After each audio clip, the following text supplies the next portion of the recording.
मद्यधुंद चालकाचा प्रताप वडकिनाला येथे थोडक्यात वाचले 50 विद्यार्थी। पंढरपूर येथे दर्शनासाठी निघालेल्या भाविकांचा पिकअप विहिरीत कोसळून 8 जणांचा दुर्दैवी मृत्यू झाल्याची घटना ताजी असतानाच वडकी येथे आणखीन एक मोठी दुर्घटना थोडक्यात कळली आहे। वडकी येथील मोडक इंटरनॅशनल स्कूलची बस विहिरीत पडता पडता वाचल्याने एकच खळबळ उडाली आहे। बसमध्ये तब्बल 50 विद्यार्थी प्रवास करत होते। सुदैवाने विहिरीसमोर उभारण्यात आलेल्या सुरक्षा कवचामुळे बस थांबली आणि मोठा अनर्थ टळला। या घटनेचा व्हिडिओ सोशल मीडियावर मोठ्या प्रमाणात व्हायरल झाला असून तो पाहून पालक आणि नागरिकांच्या मध्ये चिंतेचं वातावरण निर्माण झालं आहे। अनेकांनी विद्यार्थ्यांच्या सुरक्षेबाबत गंभीर प्रश्न उपस्थित केले आहेत। त्यामुळे पालक वर्गात तीव्र संताप आणि भीतीचं वातावरण निर्माण झालं आहे। रस्त्यालगत असलेल्या उघड्या आणि असुरक्षित विहिरी भविष्यातही जीवघेण्या ठरू शकतात। त्यामुळे प्रशासनाने तातडीने अशा धोकादायक ठिकाणी सुरक्षा उपाययोजना करणे अत्यंत गरजेचं आहे। तसेच शालेय विद्यार्थ्यांच्या सुरक्षेच्या जबाबदारी असलेल्या शाळा व्यवस्थापनाने वाहन चालकांची नियमित वैद्यकीय तपासणी व पडताळणी करणे आवश्यक आहे। व्यसनाधीन किंवा निष्काळजी चालकांकडे विद्यार्थ्यांची जबाबदारी सोपवणे किती घातक ठरू शकते याचे हे गंभीर उदाहरण मानले जात आहे।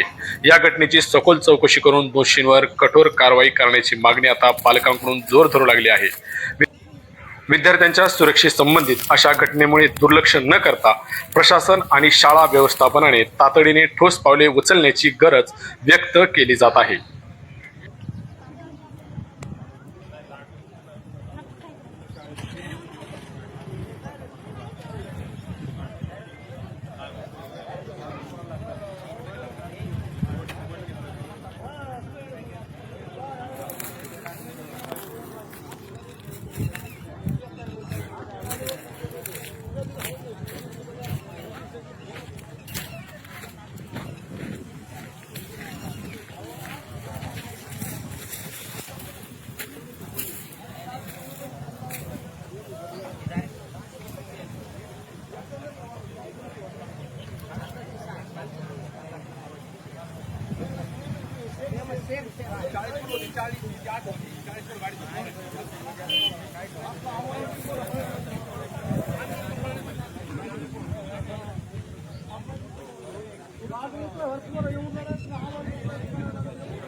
या आणि अशा अनेक बातम्यांसाठी तसेच आपल्या भागातील नवनवीन अपडेटसाठी आपण केपी न्यूज या यूट्यूब चॅनलवर जर नवीन असाल तर चॅनलला लाईक, शेअर आणि सबस्क्राईब करायला विसरू नका। धन्यवाद।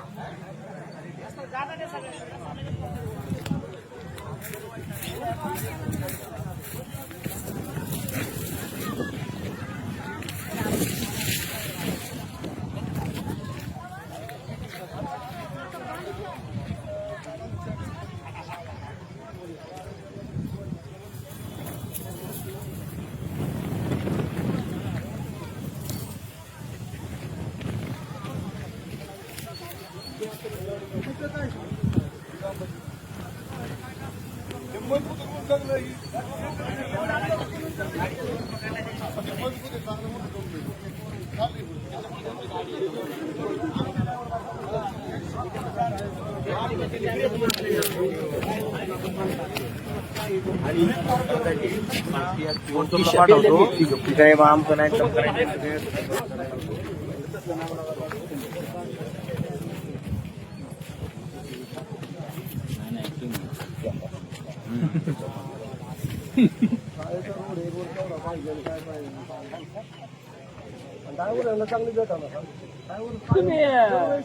ड्रायव्हर असते ठेवले तुम्ही अहो एवढे पब्लिक गेला गाव